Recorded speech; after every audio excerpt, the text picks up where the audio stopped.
In this episode, I will day hike several trails in the Great Dismal Swamp near the Virginia-North Carolina state line in northeastern North Carolina.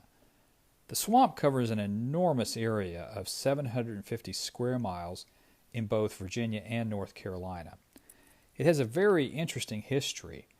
In 1763, George Washington was part of a team that surveyed the area to plan a series of canals through the swamp that could be used for transportation, reclamation, and timber harvesting.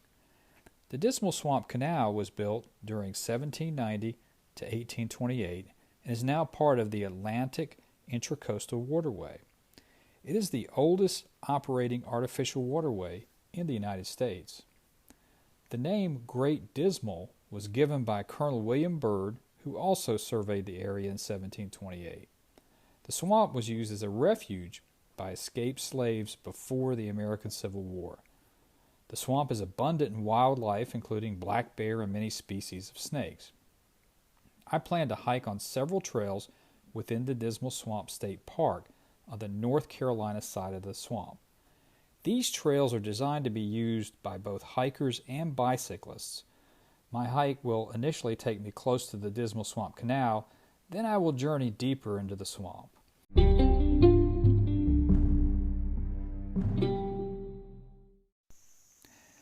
I arrived at the park on this cool morning, ready to start my hike in the Dismal Swamp. The weather has been cooperative so far, in the 50s and 60s on this cool fall day.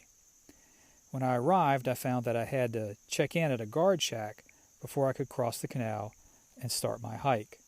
The gentleman working there indicated that they keep close track of anyone in the park. He also told me there had been an unusually high level of bear activity recently in the park and to stay aware of and away from any bear along the way.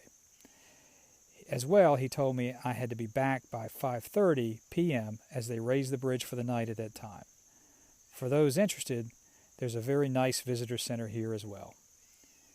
I started my hike on Canal Road, then went deeper into the swamp on Kim Saunders Road, and finally hiked a while on Western Boundary Trail. I'm at my midpoint on this hike and will return on the same trails. I've seen a very large number of deer, but no bear so far. However, I have seen bear prints and bear scat on the trail, so I know that they are nearby. The trail conditions are very flat with very straight trails, so it makes for a very quick pace. They keep the plants trimmed back by several feet on either side of the trails, so it makes for a sort of wide grassy boulevard. This also attracts wildlife to the trail. The hike on Kim Saunders Road, in particular, is a little surrealistic, as you can see an extremely long distance both in front of you and behind you. It seems to go on forever. On several occasions I saw dark objects not that close, pretty far away on the trail, but couldn't make out what kind of animals they were. In each case, as I got closer, I could see that they were deer.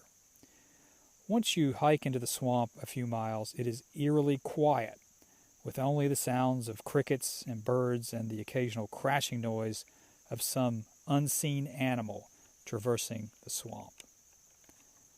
If you're looking for beautiful scenery, then this is not the place for you. Other than the trails and the ditches, there is very little scenery, as the vegetation is incredibly thick.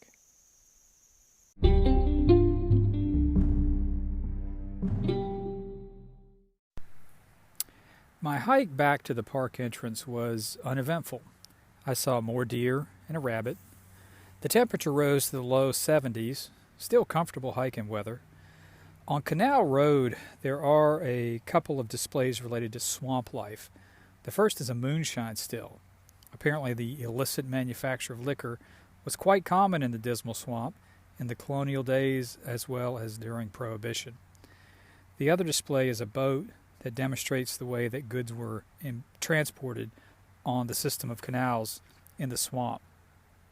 I hiked a little over 13 miles today, but it is quite easy to take shorter or longer hikes given the many trails in the park. As you can probably tell by the background noise, the park is located off of U.S. Highway 17 near the Virginia-North Carolina border. The nearest metro area is the Tidewater, Virginia area. If you're into seeing lots of deer, then you would enjoy hiking in this park.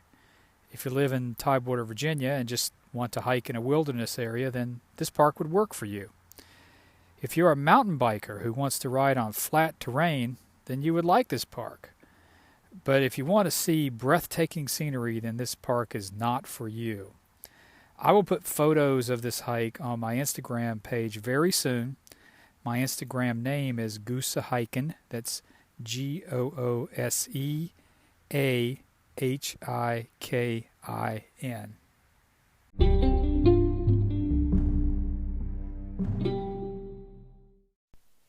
A final thought. Enjoying the great outdoors is exciting and fun, but don't engage in strenuous physical activities that are beyond your capabilities or your physical condition. Make sure you know what wildlife you may encounter on your journey so you can be prepared. Also make sure that you carry an emergency medical kit, water, and a map, and always stay on the trail.